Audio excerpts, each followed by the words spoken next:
요즘 장세에서는 뭐니 해도 역시 종목 장세라고 볼 수 있겠죠. 그래서 오늘 전문가를 모시고 좀 더 깊이 있는 그런 종목을 찾는 시간 갖도록 하겠습니다. 오늘 도움 말씀 위해서 KTB 투자증권의 김재윤 연구위원을 직접 스튜디오에 모셨습니다. 김 연구위원님 안녕하세요. 네, 안녕하세요. 네.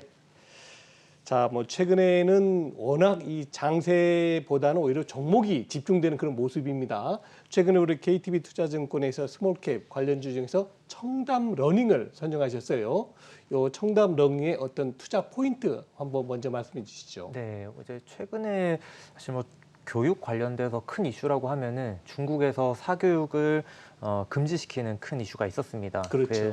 그런 일이 있었고 그에 따라서 중국 관련된 교육 업체들 주가가 좀 많이 빠졌어요.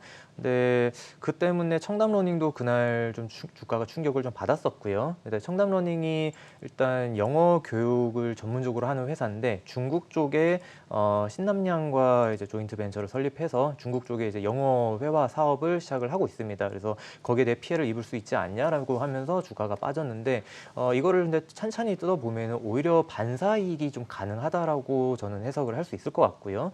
실제로 좀 지금 중국 쪽에서도 청담러닝이 진행하고 있는 사업에 전혀 문제도 지금 없는 상황이고 오히려 학원 쪽은 잘 되고 있습니다. 그래서 저는 악재가 아닌데 이게 악재로 반영이 돼서 주가가 빠졌다라고 하면 오히려 매수 기회가 된다라는 관점에서 청담러닝을 좀 찝어봤고요. 좀 구체적으로 좀 말씀을 드릴 텐데 이 중국 사교육 규제를 잘 보시면은 이게 국영수 교과 과목에 대한 규제입니다. 그래서 국영수 교과 과목에 대해서 사교육을 금지시키는 방안이 지금 진행이 되는 거고, 근데 아이러니하게도 청담러닝은 영어 교육을 중국에서 진행을 하지만 영어 회화예요. 그러다 보니까 영어 회화 같은 경우에는 중국 교육 쪽의 분류를 보면은 국영수 교과 과목이 아닙니다. 문화 교육으로 들어가 있어요. 그러다 보니까 오히려 규제를 안 받는 부분으로 이미 확정이 나 있는 부분이고, 그렇다라고 하면은 과거에 국내 이 국영수 쪽에 좀 철퇴를 맞췄을 때 영어 회화 쪽으로 좀 수급이 이동하던 부분이 중국 쪽에서도 일어날 수 있을 거라고 저는 예상이 됩니다.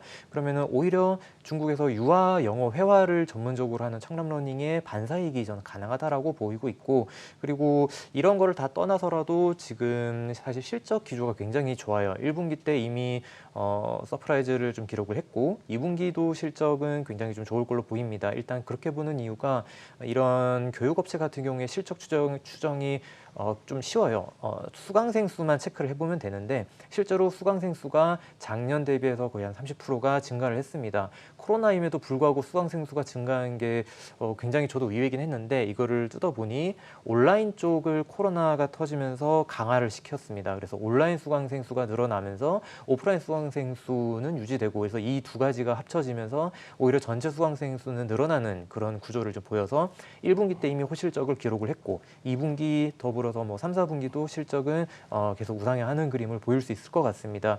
그래서 이 지금 수강생 수 증가 추세랑 더불어서 중국 쪽에서도 오히려 반사이익이 들어올 수 있는 종목으로 청담러닝 실적과 모멘텀 두 가지 저는 주가 측면에서도 그렇고요. 그래서 청담러닝 이렇게 말씀드릴 수 있을 것 같고요.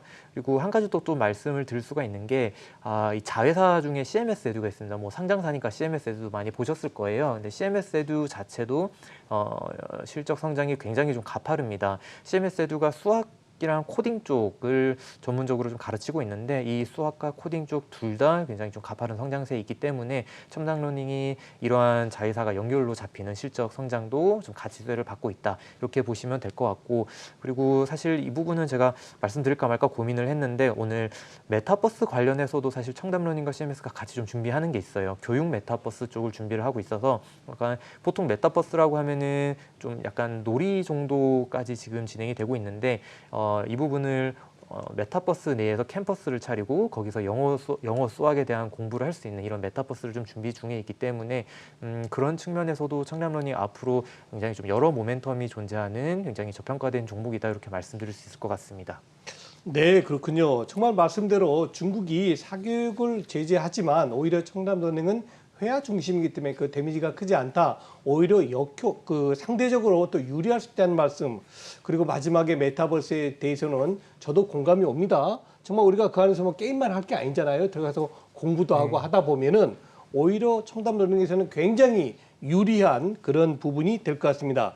자, 제가 방금 주가 한번 봤는데요. 청담러닝에 연초는 2만 원부터 시작했네요. 그러다가 지난 6월 달에 36,400원으로 고점을 치고 나서 그리고 나서 지금 조금 한 2달간 주춤하고 있습니다. 이 청담 러닝 수급 동향하고 향후 주가에 대해서도 자세히 진단해 주시죠.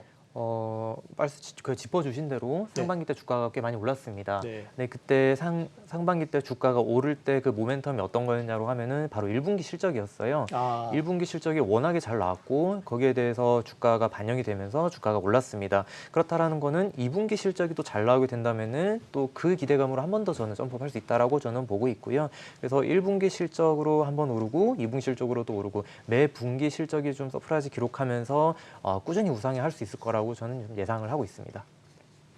그렇군요. 네. 자, 이제 지난번에 한번 나오셔가지고 종목도 한번 얘기해 주셨죠. 나노.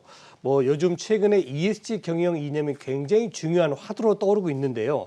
자, 나노에 대해서는 조금 주가가 변동성이 좀 큰 편입니다. 이게. 근데 한번 이 부분 어떤 매력이 있습니까? 네, 뭐 나노가 또 워낙 작은 종목이다 보니까 예. 또 변동성이 좀 크긴 합니다. 근데 일단 ESG라는 그런 모멘텀은 이게 1년 지나고 바로 꺼지고 이런 게 아니거든요. 사실 모든 기업들이 지금부터 시작을 했으면은 점차 강화가 되면 강화가 되었지 다시 줄어들기 힘든 부분이 있기 때문에 뭐 규제나 이런 것들은 강화는 쉽지만 완화는 힘들거든요. 그래서 네. 특히 환경 쪽은 더 그렇습니다. 그렇기 때문에 이런 부분에 있어서 수혜를 받을 수 있는 종목을 좀 저는 추려봤고 그 중에서 나노 같은 경우에는 질소 산화물을 제거할 수 있는 이런 필터를 만드는 회사입니다.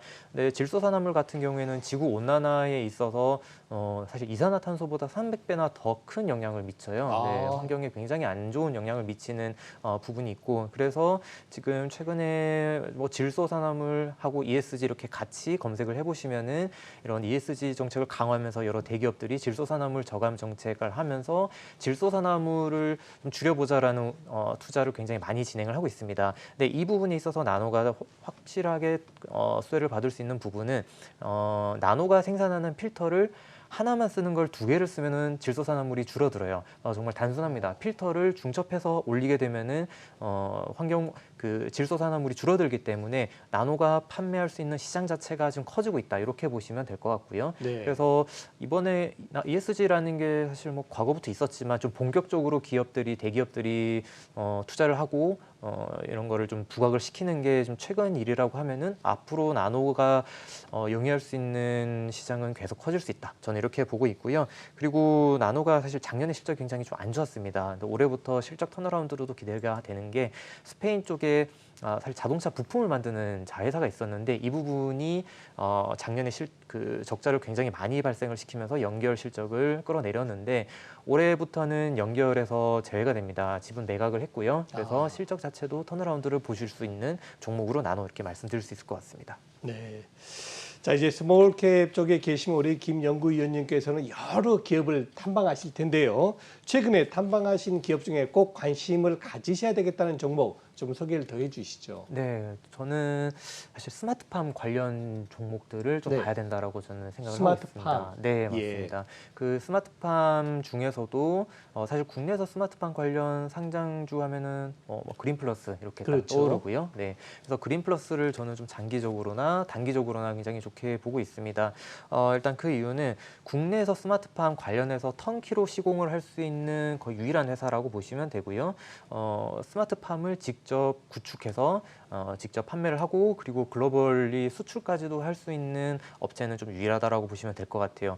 거기에 더불어서 올해 5월 달에 호주, 뉴질랜드 쪽과 또 계약을 진행을 했습니다. 이 부분은 아마 하반기 때 실수주가 나올 것 같은데 그렇게 되면은 이 회사는 지금 수출을 하고 있는 부분이 일본으로 한정되어 있었습니다만 이제 호주, 뉴질랜드까지 스마트팜 수출을 가능하게 되는 부분이 있습니다. 그리고 제가 스마트팜을 또 강조드리고 싶은 이유가 최근에 농업 정책 관련해서 대선 주자들이 말씀을 하실 때 항상 농업과 관련된 정책은 스마트팜이 거의 들어갈 수밖에 없어요. 왜냐라고 하면은 우리나라 농업의 가장 큰 문제가 사실 노령화 그리고 인력 부족 그리고 이 농민들에 대한 어떤 지원 이런 게 필요하잖아요. 그렇죠. 근데 스마트팜 같은 경우에는 이런 인력 부족과 뭐 생산성 향상을 한 번에 해결해 줄 수가 있습니다. 근데 이 스마트팜의 한 가지 큰 문제가 투자 비용이 굉장히 비싸요. 네, 왜 그렇죠? 일단 비닐하우스 같은 경우에는 그냥 비닐만 덮으면 되는데 스마트팜 같은 경우에는 아예 공장 형식으로 들어가서 예, 예. 안에 자동화 설비까지 다 들어가게 됩니다. 그리고 컴퓨터 들어가게 되고 서버 들어가게 되고 굉장히 고도화 설비가 들어가기 때문에 일반 비닐하우스 대비해서 한 5배 정도 투자비가 많이 들어가요. 그래서 이거는 반드시 정책적으로 지원이 있어야만 농민들이 설치를 할 수가 있습니다. 그래서 그러한 점에서 스마트팜은 이런 정책과 뗄래야 뗄 수 없는 관계에 있다라고 보고 있고, 실제로 지금 그린 플러스 실적이 잘 나오고 있는 이유가 국가 스마트팜 밸리 조성에 대한 이제 수주 금액이 들어오기 때문인데, 이 부분을 감안을 해보시면은 앞으로도 정책에는 스마트팜이 반드시 포함되어야 한다, 이렇게 보실 수 있을 것 같아요. 네. 뭐 제 개인적으로도 그런 느낌이 딱 드네요. 뭐 우리가 겨울철에도 딸기를 먹는다거나 이런 계절에 불문하고 스마트팜만 설치가 잘 되면 충분히 가능하지 않습니까? 네, 맞습니다. 그런 그린 플러스 굉장히 공감이 가는 그런 종목입니다. 자, 연구위원님, 최근에는 외국인 투자가들이 또 우리 코스닥 쪽에 적지 않게 매수를 나서고 있습니다. 네. 과연 이런 분위기로 간다면 8월 달에도 코스닥은 굉장히 종목장이 활발히 이루어질 것 같은데, 과연 어떤 업종, 어떤 테마에 관심을 가져야 될까요? 네, 맞습니다. 이 종목장이라는 게 사실 대응하기는 굉장히 힘든 장이잖아요. 그렇죠. 예. 네, 이게 장이 방향성이 없고 장은 갇혀 있는데 막 종목들만 움직이고 이런 게 굉장히 좀 힘든 장이고, 그래서 저는 일단 상반기 때 좀 많이 오른 종목들은 좀 조심해야 될 필요가 있다라고 좀 말씀드리고 싶고, 그리고 질문해 주신 유망주로는 좀 실적이 하반기에 좀 실적이 좀 확실히 기대가 되는 IT나 의료기기 쪽, 네, 그 부분을 좀 미리 8월 달에 좀 담아 놓으시면은 좀 하반기 때 좋은 그림이 나오지 않을까, 이렇게 말씀드릴 수 있을 것 같아요. 네. 그럼 제가 우리 스몰캡의 전문가를 모셨으니까 한 말씀만 더 여쭤보겠습니다. 사실은 우리 개인 투자가 입장에서 볼 때는 뭐 삼성전자나 현대차는 여러 가지 정보를 접하지 않습니까? 네. 근데 사실상 오늘 소개해 주신 뭐 나노라든가 네. 몇몇 종목들을 보면 정보를 접하기가 조금 어려운 점이 있어요. 그래서 우리 일반 투자가들이, 동학개미들이 스몰캡, 즉 자본금이 적은 종목에 투자하실 때 이런 점은 조금 주의를 하시면 좋습니다 하는 거 한두 가지만 말씀해 주시면 고맙겠습니다.